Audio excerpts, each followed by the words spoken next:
अस्सलाम वालेकुम फ्रेंड्स, कैसे आप? I hope you very well. आज जिस तिरंगे को आप जानते हो जो हमारे देश की शान है, क्या आप जानते हो उस तिरंगे की हिस्ट्री क्या है? जिस तिरंगे को देखकर आज आप प्राउड फील करते हो, क्या आपने सोचा है कभी उस झंडे का निर्माण कब हुआ और क्यों हुआ था? और हमारे इस प्यारे से तिरंगे का डिजाइन सबसे पहले किस शख्स के दिमाग में आया था? आज हम तिरंगे के बारे में बात करेंगे और तिरंगे से जुड़ी हुई हिस्ट्री को जानेंगे और समझेंगे। जैसे कि सभी जानते हैं, 1857 में हिंदुस्तान के लोगों ने अंग्रेजों के खिलाफ बगावत की थी और तभी से हिंदुस्तानियों को एक झंडे की कमी महसूस होने लगी थी कि जब भी कभी हिंदुस्तानी अंग्रेजों के खिलाफ कोई आंदोलन किया करते थे या फिर कोई रैली निकालने की सोचा करते थे तो उनके पास कोई झंडा मौजूद नहीं हुआ करता था जिसके नीचे वो सभी हिंदुस्तानी या फिर मुस्लिम, सिख, ईसाई सभी लोग अपने झंडे के नीचे जमा कर सकें। और हर जंग के लिए सबसे ज़्यादा ज़रूरी जिस चीज़ की होती है वो होता है झंडा, क्योंकि उसी झंडे के नीचे तमाम फौज जमा होती है और वही झंडा हिंदुस्तानियों के पास मौजूद नहीं। और जब हिंदुस्तान में जगह जगह लड़ाई शुरू हो गई थी तो इसी वजह से लोगों ने अपना अपना झंडा बनाना शुरू कर दिया। अगर आप झंडे की हिस्ट्री को जानोगे तो आपको सबसे पहले 1906 का वो झंडा दिखाई देगा। बंगाल में अंग्रेजों के खिलाफ एक रैली निकाली गई थी और जिसमें 3 रंग वाला एक झंडा बनाया गया था। यही हिंदुस्तान का पहला तिरंगा था जो 3 रंगों से मिलकर बनाया गया था, जिसमें सबसे ऊपर केसरी रंग, बीच में पीला रंग और सबसे नीचे हरा रंग की पट्टी थी और बीच में पीले रंग की पट्टी पर वंदे मातरम लिखा हुआ था और नीचे वाली हरे रंग की पट्टी पर सूरज और चांद तारा बना हुआ था। और फिर दूसरा झंडा बीकाजी गामा ने 1907 को बनाया था। ये झंडा बंगाल के झंडे से कुछ अलग था। इसमें ऊपर की पट्टी हरे रंग की थी और नीचे की पट्टी केसरिया नहीं होके बल्कि लाल रंग की थी।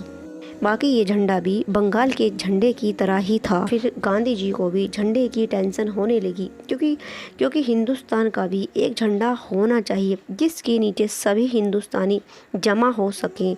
फिर गांधी जी ने टिंकली वेंकैया के नाम के शख्स को ये ऑर्डर दिया कि तुम एक ऐसा झंडा तैयार करो जिसमें हरा और लाल रंग हो और दोनों के बीच में एक चरखा बना हुआ हो। और गांधी जी के ऑर्डर पर टिंकली वेंकैया ने एक ऐसा झंडा तैयार किया जिसके ऊपर हरा रंग और नीचे लाल रंग था और बीच में एक चरखा बना हुआ था। बट गांधी जी को वो झंडा बिल्कुल पसंद नहीं आया और फिर गांधी जी ने टिंकली वेंकैया को ये कहा कि इन दोनों रंग के अलावा एक रंग इसमें और ऐड होना चाहिए और वो रंग सफ़ेद होना चाहिए। फिर टिंकली वेंकैया ने 1971 में इंडियन नेशनल कांग्रेस की तरफ से एक ऐसे झंडे की परमिशन दे दी गई जो 3 रंग का था, जिसमें सबसे ऊपर केसरिया रंग की पट्टी थी और बीच में सफ़ेद रंग की पट्टी थी और नीचे हरे रंग की पट्टी थी और इसके बीच में एक चरखा बना हुआ था जो गांधी जी की फरमाइश पर बनाया गया था। और फिर 1931 से 1947 तक यही झंडा चलता रहा और इसी झंडे के नीचे हिंदुस्तानी अपनी आज़ादी की लड़ाई लड़ते रहे। और 1947 में जब अंग्रेज भारत को छोड़कर चले गए, फिर सभी लोग सोच रहे थे कि अब भारत का नया झंडा कैसा होगा, क्योंकि जिस झंडे के नीचे सभी लोग अंग्रेज़ों से लड़ाई लड़ रहे थे वो भारत का झंडा नहीं था बल्कि वो कांग्रेस पार्टी का झंडा था। और कांग्रेस पार्टी का झंडा तो हिंदुस्तान का झंडा नहीं हो सकता था। 1947 में एक ऐसी टीम बनाई गई कि वो भारत के झंडे में बदलाव करके एक ऐसा नया झंडा तैयार करे और उसी टीम में सभी बड़े बड़े लोग, उस टाइम के सभी नेता मौजूद थे।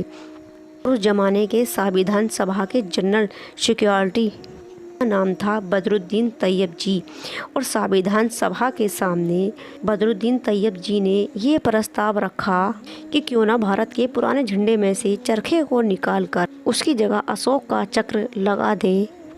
बदरुद्दीन तैयब जी का ये आइडिया सभी को बहुत और फिर बदरुद्दीन जी के प्रस्ताव को हमेशा के लिए मान लिया गया और भारत के तिरंगे में हमेशा के लिए अशोक चक्र को शामिल कर लिया गया। बट बदरुद्दीन तैयब जी ने जो प्रस्ताव सभी के सामने रखा वो उनका अकेले का आइडिया नहीं था, बल्कि बदरुद्दीन तैयब जी की एक बीवी थी जिनका नाम सुरैया तैयब था। उन्हीं के मन का ये आइडिया था और उन्हीं की बीवी ने कागज़ पर पहली बार तिरंगे का नक्शा बनाया था और उसमें चरखे की जगह अशोक का चक्र शामिल किया गया था। और कागज़ के इसी टुकड़े को बदरुद्दीन तैयब ने विधानसभा में पेश किया और जिस प्रस्ताव को हर किसी ने एक्सेप्ट कर लिया और आज भी हमारे देश में वही तिरंगा चल रहा है। बट जिस सुरैया तैयब ने हमारे देश के झंडे को एक नया लुक दिया, अफसोस अफसोस अफसोस कि आज उन्हें कोई नहीं जानता, हर किसी ने उनको भुला दिया है। लेकिन हम झंडे को तो सलामी करते हैं, लेकिन उनको कभी सलाम नहीं करते जिन्होंने झंडे का निर्माण किया।